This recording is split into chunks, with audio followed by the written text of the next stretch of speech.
I got invited to play in one of the most stacked VGC draft leagues of all time. I'll be up against titans of the game like NAIC champion Federico Camporese, 3-time regional champions Michael Kelch and Justin Tang, and Single Battles legend Pokémon, fighting over 10 weeks for a cash prize and ultimate bragging rights. Welcome to the MDBL. How's it going, folks? Welcome to week 7 of the MDBL. We are well and truly underway in phase 2 now of the MDBL. I currently have a record of 4-2, but so does basically everyone else going into this week. So if you look at the standings here, we've got, of our 6 remaining players, 5 of them at a 4-2 record, and 1 of them at 3-3. So I am just about ahead on game difference at the moment, but it's still very, very close, given that everyone's at the same record. If I slip and I lose 1 or 2 of my next matches, then that game difference won't mean anything. And my next opponent that I'm up against is Kian Campbell, aka Slushy2K, and his Snowpoint City Chen Pals. So Kian and I, like most people, are both at a 4-2 record, which means that this week is a very, very big week, because getting to a 5-2 record at the end of this week puts you at a very good spot for advancing to playoffs at the end of week 8. Because of how clustered everyone is at the moment, there's a good chance that 5-3 will be a good enough record at the end of this to move through to the next phase of playoffs. It's not guaranteed by any means, but it's possible, definitely possible. So a win this week, getting to 5-2, the winner is in a very strong position, whereas going down to a 4-3 record now would mean that our match next week is absolutely a must-win if we want to try and get through to playoffs. So lots to play for this week, but let's have a look at what we are up against. So Kian's draft that you can see here has a lot of very threatening pieces, but I think has a couple of things that are maybe a bit exploitable for me. So the first thing you notice is going to be Tinglu and Grimmsnarl are very, very annoying for any potential side spam mode that I could bring here. So Armarouge, for example, kind of gets entirely shut down by that combination. They can set up screens. Tinglu, obviously, with its Vessel of Ruin ability, reduces all my Pokemon's special attack, which means that the Expanding Force mode is very, very much neutered. Iron Hands being there as well means that Trick Room's a little bit harder for me to maneuver, so I can obviously run Torkoal, but again, Tinglu can sit in front of, if I go like Choice Specs Torkoal, Tinglu can sit in front of that pretty comfortably. And then anything other than Torkoal is going to get undersped by an Iron Hands, for example. And that's kind of a theme throughout the whole team here, which is a lot of these Pokemon, with 1 or 2 exceptions, are very, very bulky pieces, but not that fast. And that's one of the things I'm going to be looking to exploit this week. So there's a big chasm in speed, and I've kind of addressed this when I was talking about my own draft last week. One of the things I wanted to fix was that I had a massive gap in speed between Roaring Moon and Gallade. And Kian's got kind of a similar thing here, where he's got a few gaps in his speed tier. So he's got Thundurus, and then below that, he's got Slacking, but Slacking obviously needs Coughing next to it to work effectively, so that's a bit of an edge case. And then below that, the next fastest Pokemon is Milotic. And Milotic is not a Pokemon that wants to be running a lot of speed investment, because it generally wants to be pretty bulky. I did also forget to mention Houndoom, but Houndoom's not a real Pokemon, so I'm just choosing to ignore it. And then below Milotic, you drop all the way down to Orthworm, I think is the next fast, and then like Iron Hands, Tinglu, Sinistcha, all kind of around a similar speed tier, but that speed tier being not very fast. And what that big gap means for me is that I can kind of ignore Thundurus and just choose not to bother trying to outspeed it with any of my Pokemon, and instead just go, okay, my next benchmark is probably going to be, other than Slacking, like Milotic, but Milotic doesn't really run a huge amount of speed investment, so I don't need a massive amount of speed to be pretty comfortable that I'm going to be outspeeding that. So Milotic with 4 speed EVs, for example, who's not really investing in speed, is going to hit, I want to say 106 speed. So that's kind of a benchmark that I can try and beat, but that doesn't require much on most of my Pokemon. So I can even go a bit above that if I want to, just to be a little bit more confident. And then there's not really anything above that benchmark that's worth me investing to outspeed, which means I can put all the rest of those points into bulk, because there's nothing forcing me to invest more in speed. And the best speed control that Kian has on his team is going to be that Thundurus Incarnate, which is going to be wanting to use Prankster Thunderwave, Prankster Scary Face, as means of trying to get speed control. The issue with that, though, is because I've got Psychic Terrain and because I've got Roaring Moon, who's a Dark type as well, I'm pretty comfortable into priority shenanigans unless Kian runs a move like Misty Terrain on Grimmsnarl or Electric Terrain on Thundurus to manually remove my terrain. Of course, there is the option to just not run Prankster on Thundurus and go Define. It doesn't actually get you anything in this game, but you might look at Thundurus and say, okay, well, the fact that I and Prankster in this matchup is actually kind of detrimental. I'll just go for fast support and hope to outspeed stuff anyway, but then obviously if I lean more into a tailwind mode, that gets a bit tricky. And Kian also can't really lean fully into a Trick Room mode to try and get around me because, like we said, the Iron Hands and the Tinglu are very annoying for all my Side Spam pieces, but Torkoal underspeeds both of those. So if you set up Trick Room for me, then you're now risking Torkoal doing a lot of damage to your team. So those are going to be the main things that I'm looking to try and exploit in this matchup. And to do that, let's have a look at the team that I have brought along with me. So my first Pokemon this week is going to be Paldean Tauros Aqua Breed, which is the Water-type one. This is another one of the new Pokemon that I traded for once we moved on to Phase 2. I got to show off Torkoal and Walking Wake last week, and now it is Tauros' turn. So Tauros has got a really nice toolkit to deal with Kian's team, I think. So the first thing is the move Raging Bull, which, for anyone who doesn't know, Raging Bull is a move that is 90 base power. Its type depends on what form of Tauros is using it. So the Fire Tauros gets Fire, Water gets Water, and then the normal one, the Fighting one, just uses Fighting. And what it does is it breaks through any screens that are up. So Reflect, Light Screen, Aurora Veil all get broken by it, which into an opponent who's running Grimmsnarl is incredibly valuable. So Tauros has also got excellent offensive typing and coverage into Kian's team. So, for example, Tinglu is going to be one of the biggest stops to a potential Side Spam mode or my own Torkoal. And with the dual stab of Water and Fighting, both of those will hit Tinglu super effectively. It's also got high horsepower to hit Iron Hands, for example, or maybe a Terra Steel on something.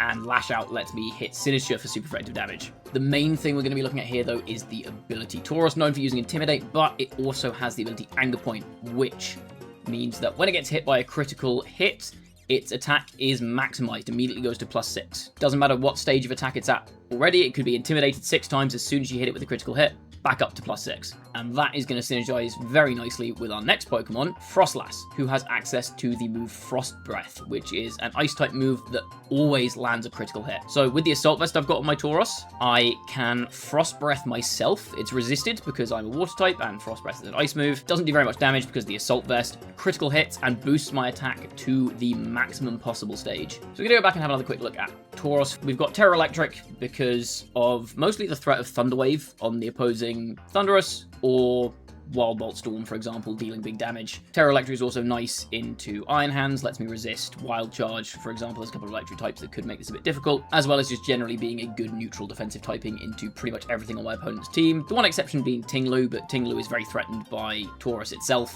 so I'm not too worried about that. And this is kind of what I was saying earlier about being able to invest more in bulk. Tauros is running 4 speed EVs, so you'd normally expect a lot more speed investment on a Tauros, a Pokemon with 100 base speed, which in draft is pretty good. But like I was saying earlier, there's no point me trying to outspeed Thundurus, I don't think. And then the next relevant thing to outspeed, unless I really want to speed tire slacking, is going to be Milotic. But Milotic is not going to be running enough speed, most likely, to hit the stat that my Tauros hits, which is 121. Like, you would need a lot of EVs in Milotic to hit that, and even then, it's not doing that much damage to me because it's got an Assault Vest. It could maybe Icy Wind, which would be a bit annoying, but it also means it's not running bulk, which means that the rest of my Pokemon can take it down a lot more easily. But by not investing anything into speed, I can now invest a lot of EVs into my bulk. So with the HP and defense that I have, that allows me to take an Adamant Life Orb boosted Double Edge from a Slacking, which is, I think, the biggest hit my opponent has on the team. And my Tauros can survive that 100% of the time, unless they crit me, of course, which, even though I am Anger Point, it's the one time I don't want to get critical hit. So that means that, like, of the 2 Pokemon that can outspeed, again, I'm not counting Houndoom as a real Pokemon, but of the 2 Pokemon that can outspeed Tauros, it can survive hits from both of them thanks to the combination of Assault Vest and all the defensive investment. So Tauros seems reasonably safe here to get set up with a Frost Breath if my opponent lets me. Obviously, Coughing can turn off Anger Point, which means I won't be able to do that in front of Coughing Slacking. But otherwise, I can get this thing set up to +6, I can break through screens, I can one-shot my opponent's entire team. So Tauros is going to be very, very threatening here. As I mentioned, the main part of Tauros is going to be Frostlass with the move Frost Breath. Now, Frost Breath, annoyingly, is only 90 accuracy. I don't know why, because it's not that strong a move, but it's 90 accuracy. I'm also running Triple Axle and Will-O-Wisp on this thing, so I've elected to go for a wide lens just to make my strategies a little bit more consistent. There's a 1% chance that if I side Frost Breath my Tauros, it misses, which would suck, but it's a lot better than 1 in 10. And then obviously it means Triple Axle's accuracy is significantly increased, which effectively makes it a 120 base power move, which is very nice to have. And then Will-O-Wisp also goes up to 93% accuracy. Very nice into a team of mostly physical attackers on my opponent's end. So you've got threats like Iron Hands, Tinglu, Grimmsnarl, all get shut down quite hard by Will-O-Wisp slacking as well. And then rounding out with Taunt. Taunt is, I think, a very useful tool in this matchup into things like Sinister, into potentially opposing Taunt users, into Thunderous who might want to run support, into Milotic, stops it from setting up. Could go Coil Hypnosis, for example, on Milotic, Coil Muddy Water or something like that, or just stop it from clicking Recover. Stops Coughing from going for Taunts and Will-O-Wisps, all that kind of jazz. And then I've gone Terra Grass on this just so I can go for my Frost Breath setup in front of Sinister, because Sinister can threaten to redirect it with Rage Powder, so this just lets me use Frost Breath in front of Sinister, get that off anyway. It feels unlikely I'll do that at any point, just because I think Frostlass is not an immensely valuable Terra target, but it gives me an option to get around that redirection, and it also means my opponent has to think twice before clicking Rage Powder in front of it. And then for the EVs, I have made it faster than max speed slacking, because that is a thing that could definitely be an issue. So outspeeding it and clicking Will-O-Wisp is very nice, just to shut that down. And then the rest of it's basically just been shoved into physical bulk to get... It did something. I think it lived a Tinglu hit or something like that? I can't remember. It's a little bit arbitrary, to be honest, but... there you go, that's my Frostlass. Then we've got the big man himself, Gallade. Now, Gallade is another example of what I was talking about with Tauros, where I don't really need that much speed investment on it. In previous weeks, I've run a bunch of speed control and a bunch of speed investment on my Gallade, just to make sure I outspeed stuff. But this week, again, if Milotic's the only target, Milotic would have to invest quite a bit in speed to outspeed this Gallade. So I'm reasonably confident that anything other than Thunderous or Slacking, my Gallade will be faster than. So good to note that my opponent does not have access to Intimidate, doesn't have access to Breaking Swipe. There's not really any other items I'd consider running on this, so it is the return of Life Orb Gallade, which we've seen before in this draft league, just how scary that can be with Sharpness Boost and Life Orb Boost. This thing hits insanely hard. So when I'm confident I'm going to be faster than most of my opponent's team, the combination of Sacred Sword and Psycho Cut hits everything for at least neutral, including most Terra types with the exception of Psychic, but Terra Psychic is a little bit dangerous in front of me because I've got Ghost types in Frostlass, I've got Roaring Moon who can knock off. That's a thing my opponent could do, it's not impossible. But because I've got such good neutral coverage with those two attacks, I have elected to not go for a third attack, instead running Protect and Trick Room. Now, Trick Room's not something that I'm necessarily planning on using myself, but with Torkoal on the team, which we'll get to in a little bit, it is a nice option to have. It also means that if my opponent sets up Trick Room, I can reverse it, which is pretty handy for my faster backend. That slot's mostly a case of, in testing, there wasn't really anything else that fit in that slot, so Trick Room seemed like a reasonable option. Gives me something to do with it if I need to, if they go for a slacking game plan, or if they set up their own Trick Room, or if I want to get Torkoal position in the end game, that gives me options for that. And then again, Terra Grass on this just to get around the potential Sinister being a nuisance. Also gives me a good defensive typing into potentially Tinglu Earthquake or Milotic Skull or something like that. Pretty simple Gallade set this week, so next up let's have a look at Gallade's best friend, Indeedee. Now the first thing you might notice is that despite Gallade having Trick Room, Indeedee does not. And instead, again, this is a very standard set, Indeedee doesn't tend to deviate much from one attack, follow me, helping hand. But this time, instead of Trick Room or anything else in that last slot, I've got Heal Pulse. Now I noted before the lack of immediate damage coming from my opponent's side, and there's not really that many ways of setting up unless they want to go for maybe like Sword Stance, Iron Hands or something like that. Is not impossible. But given the lack of immediate damage, a lot of the time my Pokemon aren't going to be taking more than half their health in one go. So if I can Heal Pulse up my Tauros, for example, if I've got my Assault Vest Tauros and it's at +6, I have now Follow Me and Heal Pulse support to try and keep that alive. And the other main target is Torkoal, which we'll get onto again a little bit later, but Heal Pulse very, very nice for the Torkoal set I'm running this week. I'm kind of hoping that Heal Pulse does come out this week. I think it's a really fun tech, especially into a team where your opponent's not threatening you that much offensively, and you've got a couple of very, very bulky Pokemon that you want to keep alive. But other than that, this is pretty normal for an Indeedee. It's Terra Fairy, Dazzling Gleam. I could have run a Psychic move, but there's 2 Dark types on my opponent's team. Fairy hits my opponent's team for neutral across the board with the exception of Coughing. And I've got Psychic moves on Gallade if I need to. It just felt like the ability to not get completely stonewalled by Tinglu in the endgame is pretty nice, especially if I get into a position where I need to just, like, chip a Tinglu down once or twice because it's on 20 HP or something. Then I think Dazzling Gleam makes the most sense there. Mental Herb just gives me a bit of an extra layer of security into a lot of things my opponent could bring, so they've got a lot of Pokemon that could be running Taunt. Tinglu could run Taunt. Thunderous I'm less worried about, because obviously they are mostly going to be running Prankster, and I've got Psychic Terrain, but if they're not running Prankster, or they get rid of my terrain, then Taunt's an issue there.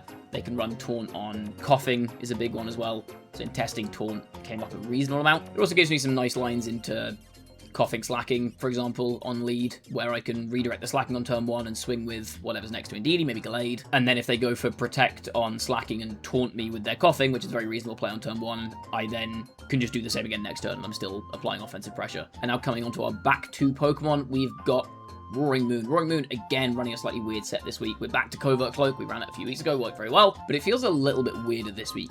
And the reason I say that is because the time I used it before, my opponent was running Dull Fake Out, whereas now there's only one Fake Out user, and also I have Psychic Terrain, so why am I Covert Cloak? Firstly, there are definitely worlds in which my opponent's running some kind of manual terrain to get rid of Psychic Terrain, and so if I'm in front of an Iron Hands, for example, I want to be able to get off an attack even if my terrain's gone. And the second thing is that my opponent is running a lot of moves with secondary effects. So Sinister, for example, is going to be running Matcha Gotcha probably, could be running Scold. So the ability to just switch my Roaring Moon in on that without ever risking a burn is super nice. Thunderous could potentially be running Electreb or Wild Bolt Storm, so I can get around those kind of things. This kind of came to pass because I was considering running Lum on this just to get around all the status conditions, but then I realized that Covert Cloak probably just does that a little bit better, on account of a lot of the burns and stuff that I'm worried about are coming from secondary effects anyway, like from Scold, from Matcha Gotcha, and then Paralysis from Wild Bolt Storm. So it felt like with that and the added layer of Fake Out Protection, it just felt slightly better, but it's kind of functioning a bit like a Lumberry in this situation. Now, we're running Knockoff, good old reliable, but then we're running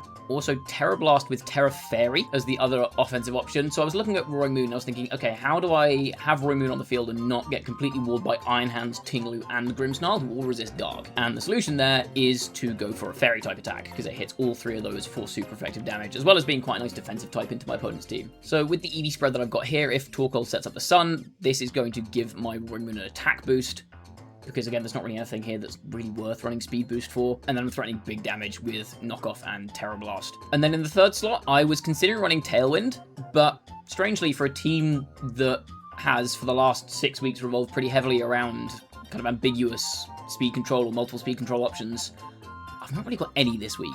Obviously, I've got Trick Room on Glade, but I'm not planning on using that very much, if at all. And there's no Tailwind here, instead opting for a second Taunt. So we highlighted before the kind of things that Taunt is very nice into. Stopping Coughing, getting around Rage Powders, for example. Stopping Thunderous from being annoying with its support moves. And it just felt like I was never really getting value out of Tailwind in testing, so I went for Taunt instead, just as an extra layer of security against all the weird stuff my opponent's got going on. And then finally, we have got Torkoal back again this week. And this time, he's doing what Registeel could never, which is be a useful Iron Defense Body Press Pokemon. So in this matchup, I'm coming up against a lot of physical attackers. The main offensive threats are going to be Iron Hands, Tinglu to an extent, Slacking, maybe Orthworm if they go Iron Defense Body Press on that. And then there are a couple of special options, but Thunderous is not hitting that hard unless they go very, very offensive on it. And then Sinister can't really do that much to it. It can run Scold, but then it's a non-stab Scold, and if I've got Sun Up, that doesn't really help.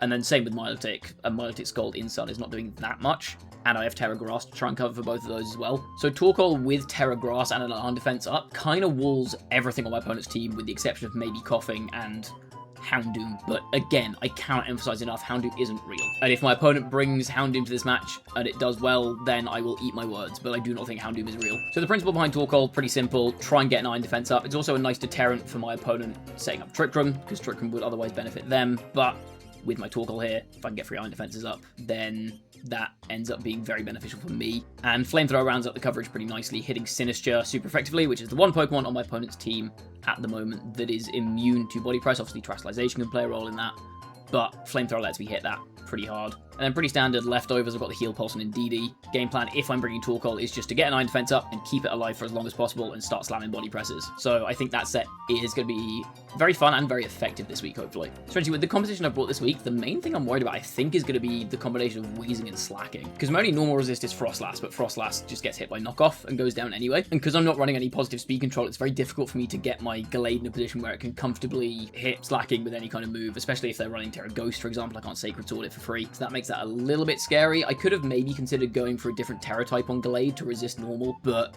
it didn't feel worth it just for if they had Slacking. Now, I do have ways around it. Like I said, my Tauros can take a hit from Slacking and hit back with Close Combat or Force Terastallization. Frostlass can Will-O-Wisp it. Torkoal can sit in front of it reasonably comfortably. Like Indeedee can stop my partner from taking a hit from it and get some damage down. But I don't know if my opponent will bring that, because I played against Wheezing in week 1, which if my opponent looks back at what I played before, they may notice that. I had like Ability Shield, Indeedee, and Armarouge, which just kind of demolishes a Slacking Coughing lead, because you can't Terastallize both your Pokemon in that situation. So you could go Slacking Coughing, but then if I just go for Follow Me Expanding Force, then you end up in a horrendous spot, because something on your team is going to be taking 1 billion damage and or fainting. So I don't know how likely it is that my opponent actually brings that, but that is the thing I'm most worried about. Fingers crossed they don't, and fingers crossed if they do that I get my pools right on turn 1. But the only way to find out what my opponent is bringing is to jump into the battles. Okay. I did say Houndoom wasn't real, and I am hoping desperately I don't come to eat those words. This is interesting. It's Terra normal slacking. That's actually kind of scary. Hold on. That's a crazy choice. Although I think that makes, like, Gallade and DD actually pretty nice into this. I don't get my Psychic Terrain up, but I can just blow up the slacking, so I don't think it really matters too much. I don't think these two with, like, Torkoal Moon backend seems reasonable. I don't really like backend Tauros stuff. Yeah, I mean, Torque looks very well positioned here. I could also go Frostlast Tauros, potentially. Let's try this. Watch Houndoom completely mess me up now, after I chatted so much shit about it. Alright. Terras, we got Grim is water, Hands is water. Water's fine, I think. Milo's Fairy. Okay, they do go for this. Milo's Fairy. We've got Houndoom is Fairy as well. And then Coffee's Dark and Slacking's Normal. Right.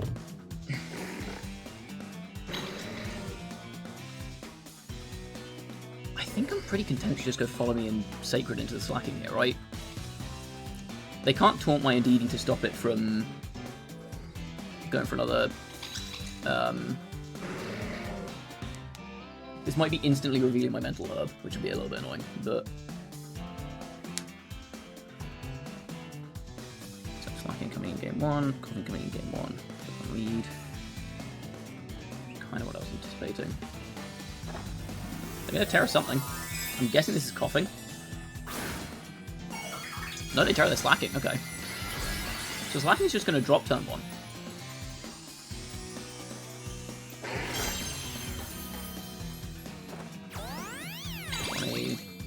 They could Wisp me here, actually. Could be a bit annoying. Indeedee's big gone. Cooked.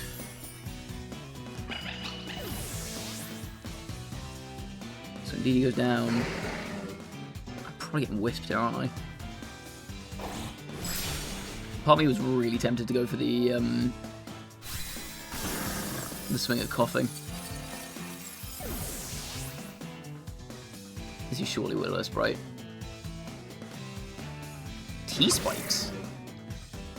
That is incredibly annoying.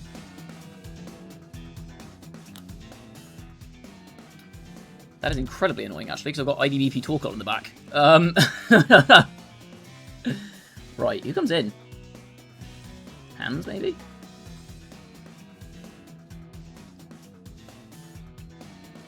I'll go Muna. Grim, okay. What are you doing with this guy?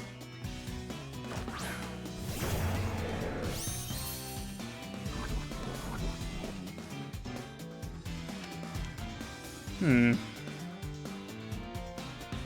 have no Terra left. Do I just double down the Grim here? I think Grim is less likely to have Protect than Gallade is. I think I'm just going to Terra Blast Grim and Sacred also Grim. I'm not that worried about the Coughing here. I guess it could Wisp me, actually. Maybe I knock off and Psycho the Coughing. No, I need to Terra here, don't I? I think Grim's more threatening. I'll see this.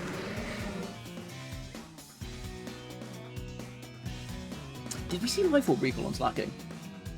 Oh, I wasn't paying attention. That was really stupid. I didn't check for Life Orb Recoil.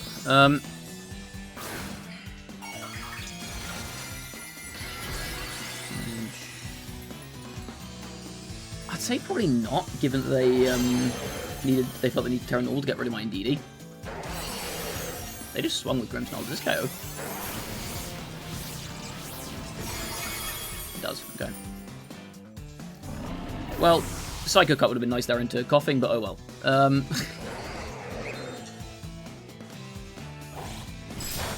Oh my god, that did half! That's probably Sash then, isn't it? Clear Smog. Okay. T-Spikes. Smog. Clear Smog. That is. Shouldn't just write down Smog, because that's a different move. Clear Smog. It is Milo in the back, okay. This is potentially very annoying, I'm not gonna lie to you.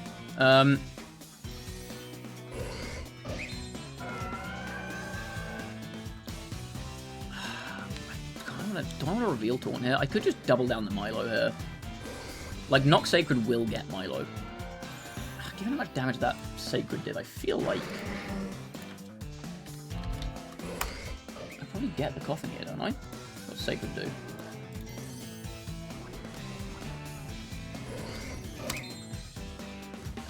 Yeah, I think Knock should get that. Okay.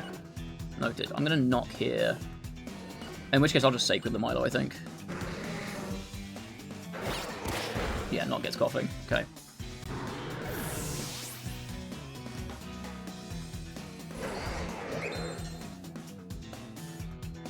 It is Sash, yeah, okay.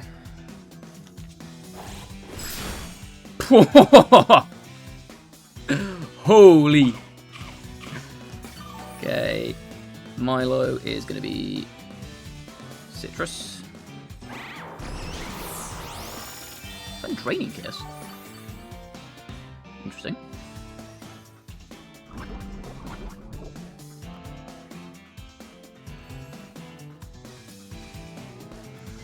Okay, and now I think Knock Off from Sacred.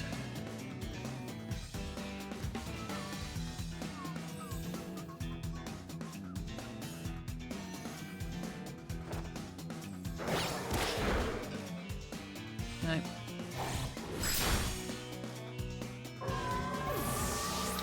That took a lot of damage. Not Knock Off. Like, that was unboosted Knock Off. That's weird. Maybe that's modest then. Probably is given how much that Draining Kiss did, right? Yeah. I don't think that Milo fits very bulky. Okay, that being slow and Glade is very nice. The T-Spike is really awkward, actually. I should have paid attention to that slacking. Because that could well be Scarf. Is that ever going to be Scarf? Probably not. Well, it might be actually to get around Moon and Frostlass. That really could be Scarf. In which case I don't ever lead Moon into that, right? The fact they felt the need to go for Terra makes me think that that is Scarf. Am I content to just lead the same again? Honestly, I think yes. I think same again is fine, right? Although knowing their T-Spikes, can maybe bring something else back end? It could be Tauros back end, potentially. I don't hate that just for a strong physical attacker into Milotic in the end game. Because given they've got T-Spikes, I don't think Torque is actually that useful. I guess the Proto Boost on Roaring Moon is nice as well. Is it a Tauros angle here? Do they go same lead again? I feel like they don't, because they got kind of bounced on that one. I'm gonna try the Frostlass stuff. And I think I'll go Moon Glade. I don't think Indeedee or Torque are that useful here. Let's try this.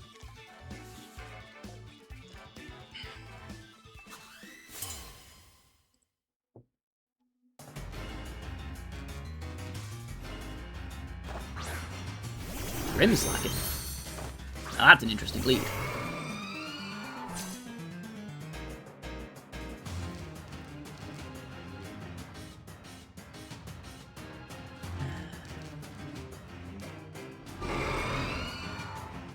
I don't think I hate just going combat here and Taunt into the Grim. That seems alright, no?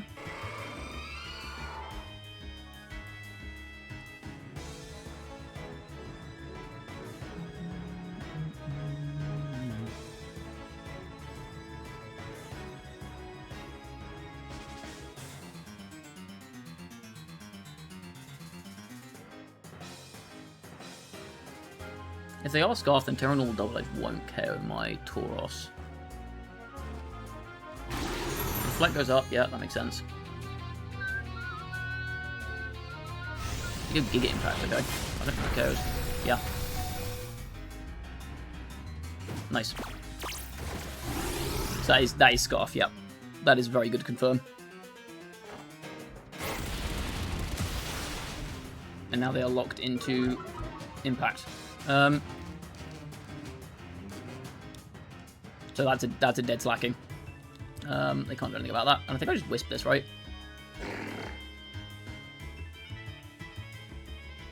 Like I KO Slacking for free and then just Wisp the Grim. Because Slacking's dead on the field now. Grim goes out, something gets burned, which is nice. Oh, that's so good.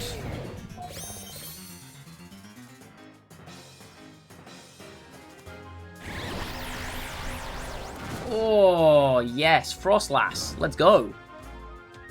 Okay. Tauros takes this one down. Goodbye.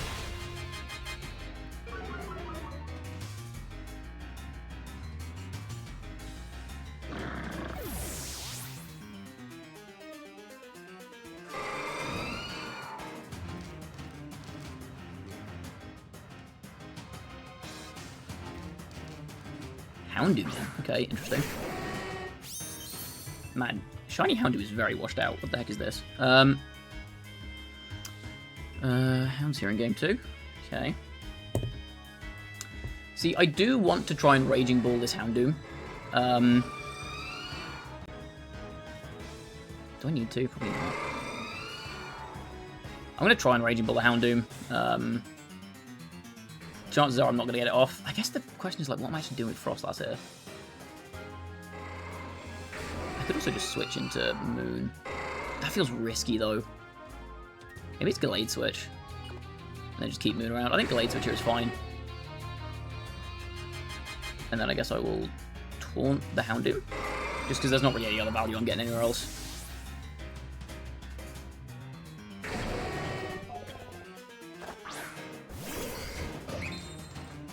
Let's Fake Out. Yeah. Okay, taunt that, so now it cannot switch. I am faster. Flamethrower probably KOs me here, but yeah, fine.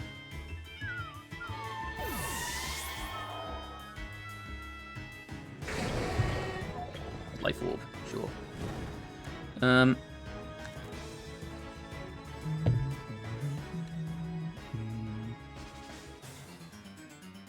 The Moon.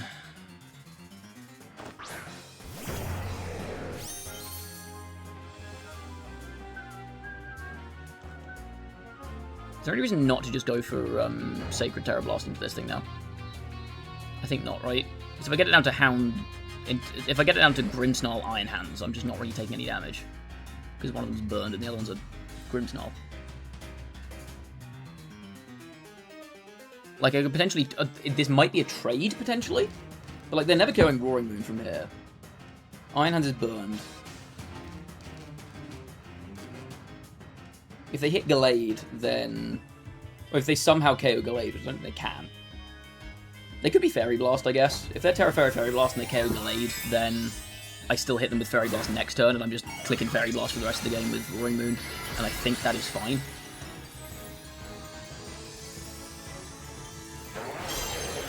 Maybe I'm missing something, but they are going to Terra, so I'm guessing this is the Houndoom. Could absolutely see this being Fairy Blast, but again, I just don't think that really makes too much of a difference.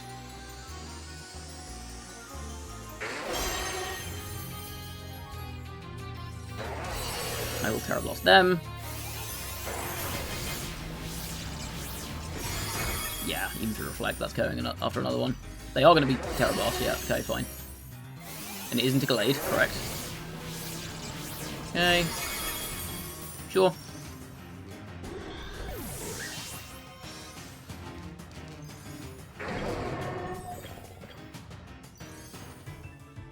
Volt Switch, that's interesting. Okay. Throw a... Terra Blast. Hands has Fake Out and Volt. Sword comes back in.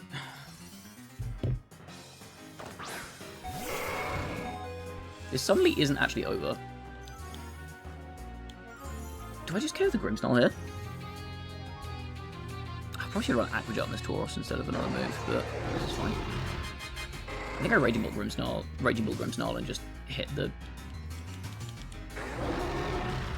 Hit the Houndoom. No attack from the... Sorry, no T-Wave from the Grim, which is interesting. Houndoom goes down, okay.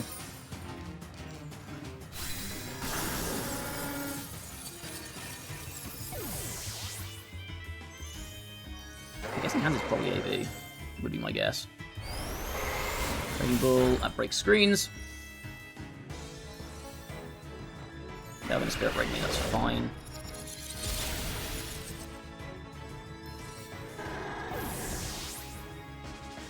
Right. And now it is time for Covert Cloak value. Fake me out.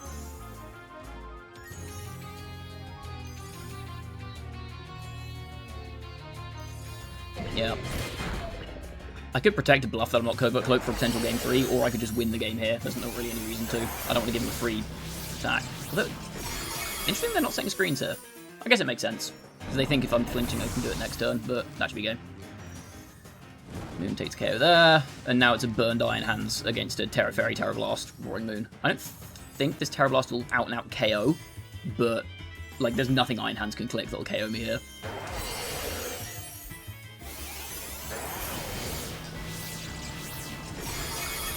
Oh my god, that's a thick Iron Hands. Wild Charge, fine. Yeah. That's a crit. That's really funny. I am very physically bulky on this thing. So it's not surprising it's not doing that much, but... Alright, that's game. GG's. It's another 2-0 win for playoffs, which I think should put me in a pretty safe spot going into the last week, because I was at the highest game difference of any of the 4-2s going into this week. And I've just won 2-0 again, so I'll continue to have the highest game difference of any of the 4-2s. So yeah, I think that puts me in a very, very nice spot going to the last week. I might already have playoffs locked. I don't know if I have them locked already, but I will have a look. I think I'm very confident with my chances of now getting to playoffs thanks to that. Yeah, we will see. Well, after multiple Pokemon tried to cast themselves from the rocks last week, I've picked a very inland picnic spot this time round, because these critters can't be trusted with their own safety. So yeah, that was pretty clinical. Covert Cloak Roaring Moon has stolen yet another set. You'll love to see it. I think my opponent was always playing that from a bit of a disadvantage, just because, like I said, they had such weird speed tiers against me, and I'm always threatening to go for like Tailwind stuff. I like the idea of the Scarf Terra Normal slacking, because if I'm running Speed Booster, Roaring Moon, and Tailwind, then that can just one-shot me if it goes for Terra Normal, Double Edge, or Terra Normal Giga Impact or something. But the downside of running Scarf is that you're not running Life Orb, and so we saw that the Giga Impact in Game 2 just didn't KO my Tauros. Like, not even particularly close. Again, that was what I was saying earlier about because my opponent's team is so slow, I can afford to run that much bulk on my Tauros, and it doesn't cost me anything. Yes, okay, I was slower than Houndoom, but okay. Houndoom got 2-shot by a neutral Terra Blast to reflect, so I don't really care that much. Terra Fairy, Terra Blast, Roaring Moon was elite this game. Or this whole set, in fact. That thing got so many KOs, because my opponent's team is so weak to Fairy. It was very much a case both games of, I think once the slacking goes down, it's just not that hard for me to get through the rest of the team. Frostlass didn't get to do the side Frost Breath strat, unfortunately. That would have been very fun. But I think it ended up serving a much more useful purpose anyway, of just providing support. Like in Game 2, it taunted the Grimmsnarl, which forced that to switch out. It then will-o-wisp the Iron Hands on the switch-in, which basically just kills the Iron Hands immediately. And then taunting the Houndoom doesn't look like much, but it's actually pretty important, because it means that the Houndoom can't protect next turn, which is what I was preying on. It just gave me free Terra Blasts into that slot, which was very, very nice in that endgame, because it meant I could just target that slot with complete impunity. I didn't need to worry about where attacks were going. And that meant that I was happy to then sack my Glade, knowing that I could just always Terra Blast that slot next turn, and it was just absolutely fine. Like, I kind of knew that Terra Blast from Houndoom was coming in Game 2, but I was just happy to tank it. Quite frankly, I was happy to accept that I was just going to lose my Glade there and I'd win with the back end anyway. It was odd to see that Grimmsnarl, I guess it probably wasn't running T-Wave or any kind of speed control, right? I'd guess double screen, Spirit Break, and then another attacking move, maybe? I guess Dark is a pretty valuable offensive typing to my team. So I can definitely see the vision there of just not running any priority moves, but that did mean that, again, lack of speed control came back to bite my opponent. The one thing I'm slightly annoyed at myself for was not paying attention in Game 1 to whether or not we saw Life Orb Recall on slacking. Because I did correctly intuit from the Terra Normal that it was Scarf, but I should have really been able to confirm that by just looking at the screen. That was a bit of a mistake on my end. But I ended up playing around it fine in Game 2. I don't really understand what the Toxic Spikes was for. It ended up being very annoying into the Iron Defense Body Press Torkoal my opponent didn't know that I had, but I don't really understand the vision on that one. Because generally my team is not playing that stally. I guess maybe it's a way of trying to get through Brute Bonnet, or potentially like weaker eruptions from Torkoal, if they think I'm going to set Trick Room.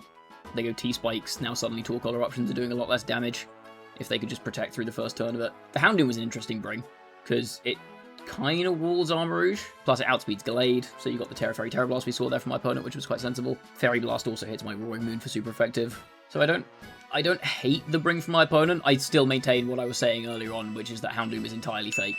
Which I know draft is a lot about trying to utilize your fake mons to actually make them be useful, but when you're getting two-shot by a neutral hit from an unboosted Roaring Moon through Reflect, like, maybe you need to reflect on your defensive stats. Didn't really get to see much of the Milotic set.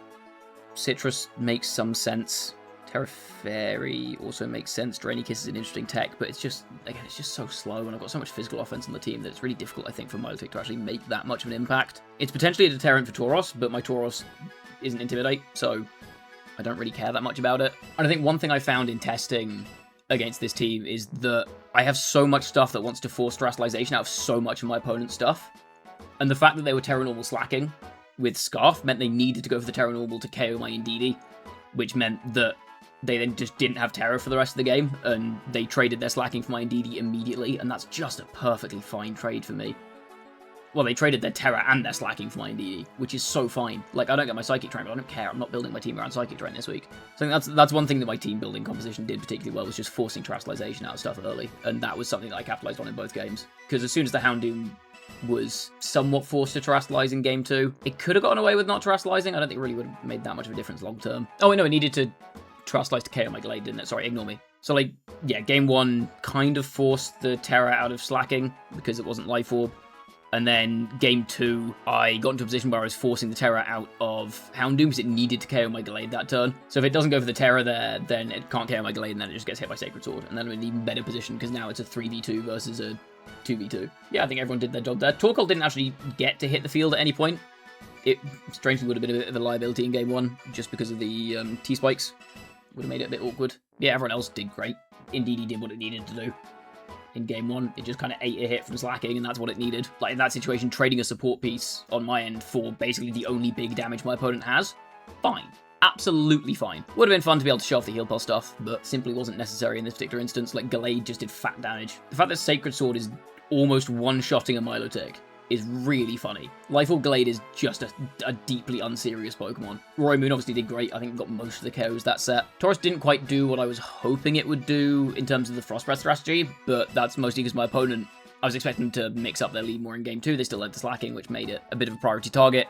And I couldn't really go for the side Frost Breath stuff because I'm risking KOing myself, and also I need to be worried about a potential coughing switch in that situation, which would stop Frost Breath from triggering Angler Point. But still, again, in that situation, got rid of the slacking with my Tauros, and then brought it back in later to get rid of the screens and get some damage down on Grim. So that was valuable. So Tauros did its job. Frostlass did fantastically well. Only clicked Taunt and Will-O-Wisp, but they were very valuable Taunts and Will-O-Wisps. A great showing all around, really. Good job, team. Yeah, I think that matchup was always kind of in my favor, though, from the team builder, really. I just had, I think, too much stuff to pressure my opponent. And I had a bunch of text that I didn't even have to reveal at any point. So yeah, all in all, very, very happy with how that went. Like I said, I'm now 5-2. And because I have pretty comfortably the best game difference, I think I should be reasonably locked for playoffs. It's not guaranteed by any means, but I think I should be in a pretty good spot, hopefully. Fingers crossed. Either way, there is still one more match left of Phase 2, so that'll be coming up next week. I'm playing against Colin High next week, the Battle Room, whose draft I think is actually pretty scary, so I'm looking forward to that game. It should be very fun. So if you aren't already subscribed to the channel and you want to keep up with more Draft League content, then drop a subscription down below. Also, if you enjoyed this video, please do drop a like and a comment as well. All the support and engagement is appreciated, of course. But that is all from me for this week of the MDBL. I will see you all again next week for the last match of Phase 2. Don't want to miss it. Bye-bye.